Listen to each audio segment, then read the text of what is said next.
Not the ordinary kind. This was different, thick, suffocating, almost alive. The forest loomed on all sides, its tangled branches forming a cage around them. The night was unnaturally still, broken only by the ragged breaths of the students and lecturers stumbling along the narrow path. Someone whispered a prayer. Another tripped, barely catching themselves before falling into the black abyss of the trees. Professor Obinna wiped the sweat from his forehead. His mind raced, but there were no answers. There had to be a road. There had to be a way out. And yet, the path they had followed earlier, the one that had led them into Odush, was gone. Dr. Nedi, walking beside him, turned suddenly. "Where's Chisholm?" The group froze. Eyes darted wildly. Chisholm. She had been right there. Just a moment ago. Panic surged through their ranks. They called her name, their voices swallowed by the thick night. No answer. Then, a scream. Not far. Just ahead, past the trees. A shriek, sharp and jagged, cut off too soon. Silence. A deep, paralyzing silence. And then, from the shadows, something moved. Obinna felt his stomach drop. This is where it ends. Or maybe this is where it began.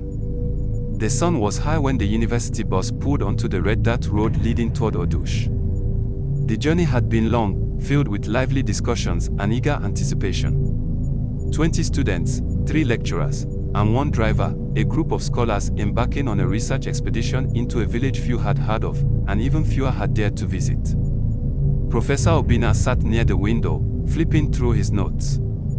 Odush was a mystery, an enigma buried in the heart of Igboland. No one seemed to know why it had been wiped from official records. Old maps showed its location, yet modern ones erased it. The elders in nearby towns spoke of it in whispers, refusing to give details. But what intrigued Obinna the most was the story of its disappearance. Decades ago, Odush had been thriving. Then, suddenly, nothing. No record of migration, no evidence of war or disease, just an empty village swallowed by the land. The deeper they drove into the forest, the quieter the students became. The paved roads had long disappeared, replaced by rugged dirt paths barely wide enough for the bus. The trees thickened, their twisted roots creeping across the road like veins.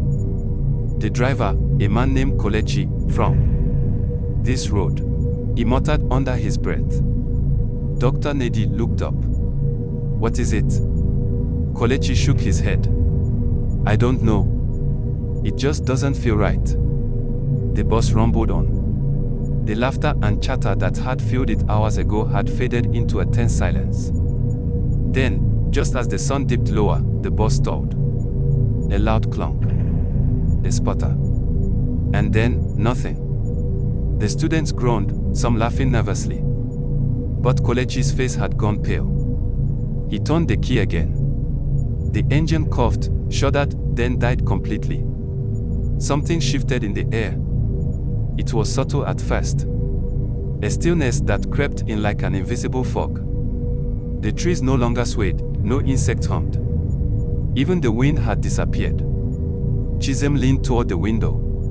"Sir," she said hesitantly, pointing ahead. Obinna followed her gaze. And his heart stopped. The road ahead was gone. Where there had been a clear path just moments ago, now stood an unbroken line of trees. Thick. Impenetrable. As if no road had ever existed. The bus was trapped. And the road back. It was gone too. Silence. Thick. Suffocating. The kind that pressed against the skin, filling the spaces between heartbeats. Professor Obinna stepped off the bus first. His shoes crunched against the dry leaves, but the sound felt swallowed, absorbed into the unnatural stillness around them. Dr. Nedi followed, her sharp eyes scanning the path that no longer existed. Behind them, the students hesitated. "This doesn't make sense," Obinna muttered. He turned to Kolechi, who was still gripping the steering wheel with white-knuckled fingers. "Are you sure we didn't take a wrong turn?" The driver shook his head slowly. "I drove straight, sir." I swear it. A few students had stepped out by now, whispering among themselves. One of them, Michael, cleared his throat. Maybe it's just, fog or something. Maybe we just can't see the road properly. No one responded. Because they all knew what they had seen. The road was there. And then, in the blink of an eye, it wasn't. Obinna turned in a slow circle. The trees stood like silent watchers, their thick trunks stretching into an endless canopy above. There was no sign of civilization, no distant hum of life. Just forest. And the sky. His stomach turned. The sky was wrong. It was evening, yet the clouds had taken on an unnatural color, a deep shade of burnt orange, as though the sun had set too close to the earth. This isn't normal, Dr. Nady whispered. A rustling sound. Low, barely audible. From the trees. Then another. A shuffle. A shift. Something moving just beyond sight. Obinna turned sharply. Back inside. Now. His voice was calm, but urgent. The students hesitated, but the tone left no room for argument. They scrambled back into the bus. The rustling stopped. Kelechi turned the key again. The engine sputtered, coughed, and this time, miraculously, roared to life. Relief flooded through the group. The bus lurched forward. But the moment it did, a figure stepped onto the road. A man. Or something that looked like a man. He stood barefoot, wrapped in a tattered, earth-stained cloth. His skin was weathered, almost cracked, as though he had been left out under the sun for far too long. His head tilted slightly, his eyes, black. Hollow. Empty. Kelechi slammed on the brakes. The figure didn't flinch. Didn't move. Just stared. Then, slowly, he smiled. A slow, stretching curve of lips too wide for a human face. And as he did, the whispers began. Faint. Hissing. Crawling into their ears, their minds. Not one voice. Many. Obinna felt his chest tighten. His hands shook. The whispers weren't just around them. They were inside them. Kelechi let out a strangled gasp and jerked the bus into reverse. The figure's smile widened. And then, just as suddenly as he had appeared, he vanished. Gone. No movement. No sound. As if he had never been there. For a moment, no one spoke. Then, Kelechi slammed the accelerator. The bus sped backward down the narrow forest road, the students gripping their seats as it rattled over the uneven dirt. The trees blurred past, and suddenly, the road was back. Just as suddenly as it had disappeared.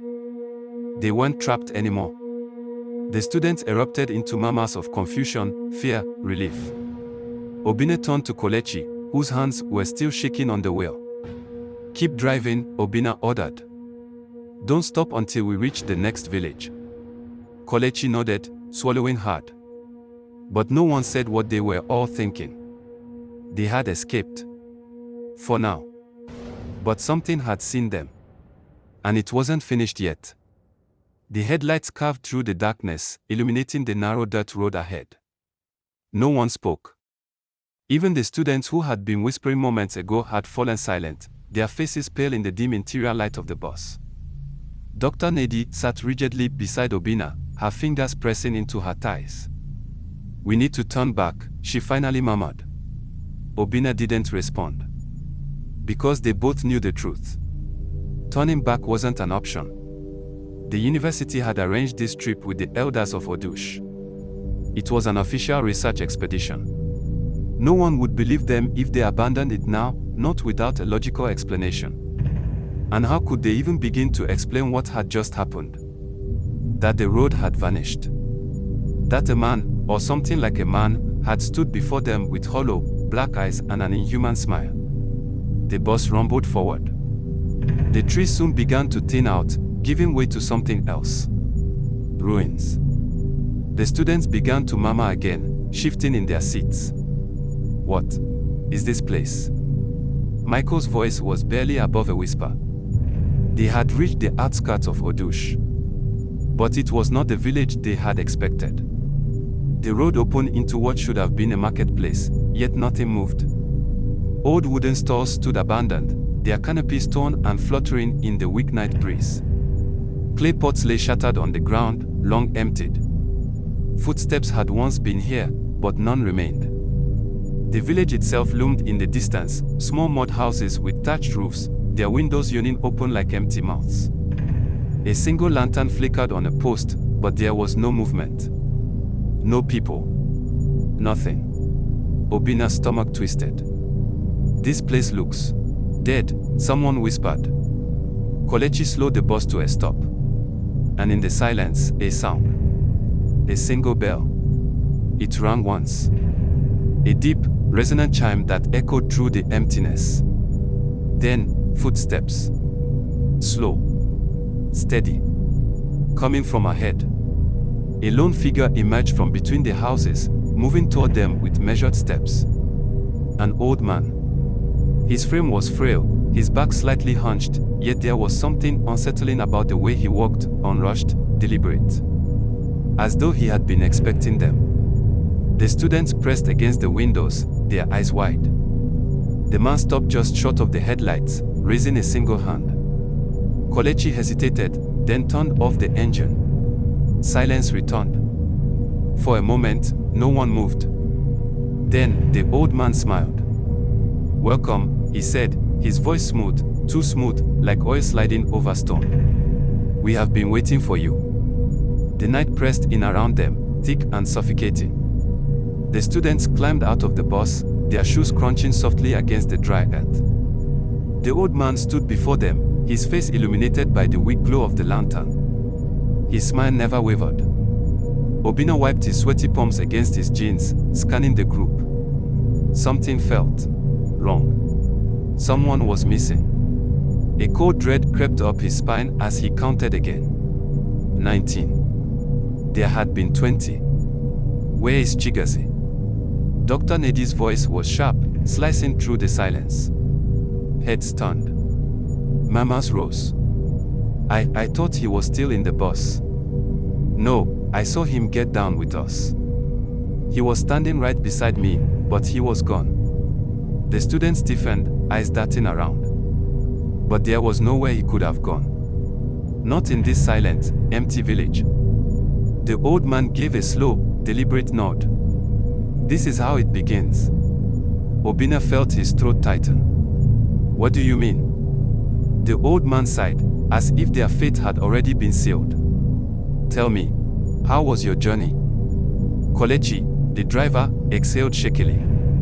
The road disappeared behind us, he muttered. We saw someone on the way. A man. Standing in the middle of the road. He smiled at us. But his eyes. The old man closed his own eyes for a moment, shaking his head. Then it is worse than I feared. What is worse? Dr. Nedi pressed. The old man's gaze swept over the group, his smile gone now. His voice dropped lower, almost a whisper. You have entered deep trouble. A ripple of unease passed through the students. What does that mean? Someone whispered. The old man took a step closer, his frail frame casting a long shadow in the lantern light. One by one, you will keep losing each other. Until there is no one left. The words sent a shiver through them. Silence stretched between them all, thick and heavy. Then, from somewhere deep within the village, a distant scream. The group jerked, eyes widening in terror. It was far away, but they knew. Chigazi. He was still here. But he was not coming back. They were given shelter in one of the abandoned houses, a wide, dusty building with weak wooden doors and a lingering scent of decay. No one slept. The lantern flickered weakly in the corner, barely holding back the darkness. Every now and then, someone would glance at the door, waiting, expecting to hear footsteps outside. Obina sat against the wall, knees drawn up, staring at the floor. He hadn't spoken in hours. None of them had. And then, someone gasped. They all turned. Amoka was gone. Her blanket lay crumpled where she had been sitting just moments ago. No sound. No movement. Just gone. Obina's chest constricted. His heartbeat thundered in his ears. The old man's words echoed in his mind. One by one, you will keep losing each other. A student broke into sobs. Dr. Nedi grabbed the lantern, her hands shaking. We have to leave. They all scrambled to their feet. Kolechi threw open the door, the night air rushing in. The village was still, watching. They sprinted for the bus, breath ragged, hearts hammering. And then, Kolechi stopped. His face turned pale. His mouth opened, closed, opened again. The bus. It was not there. The spot where it had been parked was now just empty ground. And behind them, the village creaked. Like an ancient thing waking up. Something was moving in the darkness. Something that was not them. The air around them thickened, pressing against their chests like invisible hands. The space where the bus had been gaped at them, empty and endless. Dr. Nedi's breath came in sharp, uneven bursts. She turned to Kolechi. Where is the bus? His lips trembled. I parked it here. I swear. A rustling sound. Behind them. The group spun around. The village had changed. The path they had taken hours ago was gone, swallowed by darkness and twisting, unfamiliar alleys. The houses, they were different. The rooftops leaned in closer, their angles sharper, their wood rotting as though they had stood for 100 years instead of just a day. Then, from deep within the village, footsteps. Slow. Measured. Unseen. A student, Uche, stumbled backward, shaking his head violently. No. No, no, no. This isn't happening. But it was. A shadow flickered between the huts. Then another. They were not alone. One by one, you will keep losing each other. The old man's words pounded in Obina's head. Someone grabbed his wrist. It was Edeora. Her grip was ice cold, her eyes wide with terror. We have to go, she whispered.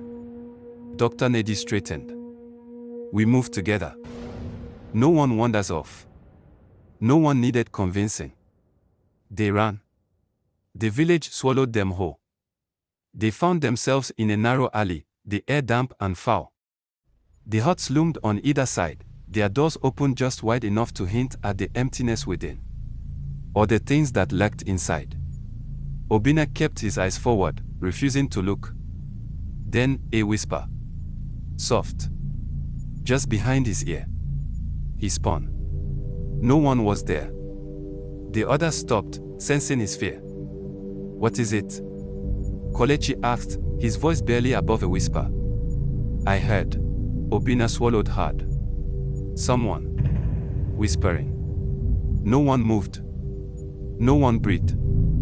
Then another whisper. But this time, they all heard it. Low. Hissing. Familiar. Obina's stomach twisted painfully. It was Chigazi's voice. We need to run, Edeora whimpered. But the whisper came again. And it was closer. Then, screaming. Not from the whispers. From Uche. They turned, Uche was gone. His footprints vanished mid-step, as though he had been plucked from existence. Edeora gasped, clutching Obina's arm. We are going to die here. Dr. Nedi's face was pale, her voice tight with controlled panic. Move. Now. They did not argue. They ran. They were down to 5. Obina. Edeora. Kolechi. Dr. Nedi.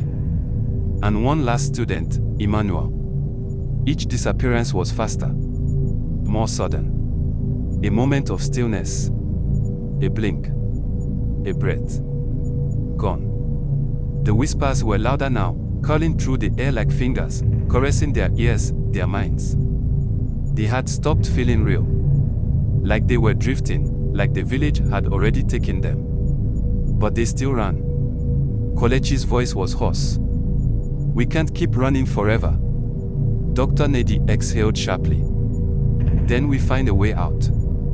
"There is no way out," Emmanuel snapped. His body trembled with exhaustion. "The village keeps changing. The paths, they don't lead anywhere. We are walking in circles." He was right. The village was shifting. They turned a corner, only to find themselves back where they had started. The alley twisted and stretched, bending in ways that made no sense. The huts watched them. Then, the whisper stopped. Silence. The most terrifying sound of all. Obinna held his breath.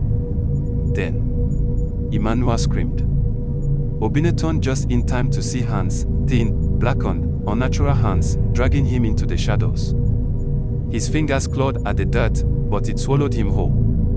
The ground trembled. Then, he was gone. 3 left. Obinna, Kolechi, Dr. Nedi. The village had changed again. The sky was wrong. The stars were too close. The houses were breathing. Kolechi clutched his head. I can't do this." Dr. Nedi grabbed him, shaking him. "You will. We will. We are getting out." Obinna's voice was hollow. "How?" The answer came from behind them. The old man. He stood in the middle of the street, watching them. His eyes were deep, sunken wells. His skin sagged, older than before. "You are the last," he said simply. Dr. Nedi stepped forward. "How do we leave?" The old man studied them, then sighed. "One of you must stay." The words hung in the air like a death sentence. Kolechi paled. "What?" "One must remain behind," the old man repeated. "Only 2 can leave." Obinna's heart pounded. "No. That's not fair." The old man only smiled, the same smile he had given them when they arrived. They had never stood a chance. Silence stretched between them. Then, Kolechi ran. The village groaned. Shadows rushed forward. They swallowed him whole. His scream cut off mid-breath. Then, he was gone. Dr. Nedi let out a shaky breath. She turned to the old man. "Now what?" His smile faded. "You run." She did not hesitate. She grabbed Obinna's hand, and they ran. The village shrieked. The houses twisted. The stars fell from the sky. But they ran. They did not look back. They did not stop. They ran until the village was nothing but a distant, rotting memory. The village was collapsing behind them. Obinna and Dr. Nedi did not stop running. The path ahead twisted unnaturally, stretching and shrinking, but they ran anyway. The whispers chased them, curling around their ears, calling them back. Their lungs burned. Their legs screamed. But they did not stop. Then a bright light. Not the moon. Not the cursed sky of Odush. Headlights. A car. Dr. Nedi almost collapsed in relief. "We are out," she gasped. Obinna turned, just once, to see the village was gone. Not in the distance. Not fading away. It was just gone. Where the road to Odush had once been, there was only dense, untouched forest. No sign that a village had ever been there. A honk startled them. The car skidded to a stop. A police officer stepped out, his eyes wide with shock. "What in God's name happened to you two?" Dr. Nedi could not speak. Obinna opened his mouth, and something deep inside him stopped him. He looked at the forest again. The village was watching. Waiting. And somehow, he knew if he spoke of it, if he named it, it would come back for him. So he said nothing. News of their return spread like wildfire. The university was in chaos. Parents stormed the gates, demanding to know what had happened to their children. But no one had answers. The police investigated. The media hounded them. Every day, Obina and Dr. Nedi were questioned. Over and over. Where did you go? What happened? Where are the others? Dr. Nedi gave them half-truths. We got lost. The village was abandoned. That was all she said. And Obina, he did not speak at all. Obina sat on his bed, staring at the ceiling. It had been a week. He had barely eaten, barely slept. And every time he closed his eyes, he saw the village. Then a knock on his door. He flinched. Slowly, he stood and opened it. Dr. Nedi. Her face was pale, her eyes sunken with exhaustion. She hesitated, then whispered, "Do you hear them?" Obina's stomach twisted. He nodded. Because yes. At night, when the world was quiet, he could still hear the whispers. Calling. Laughing. Waiting. For the next ones to come. The town marked Odush a no-go area. The road leading there was sealed. The missing students were never found. Their names became whispers in the wind, warnings to travelers. And Obina, he never spoke of it again. Because sometimes, at night, when the wind was just right, he could still hear them, still whispering.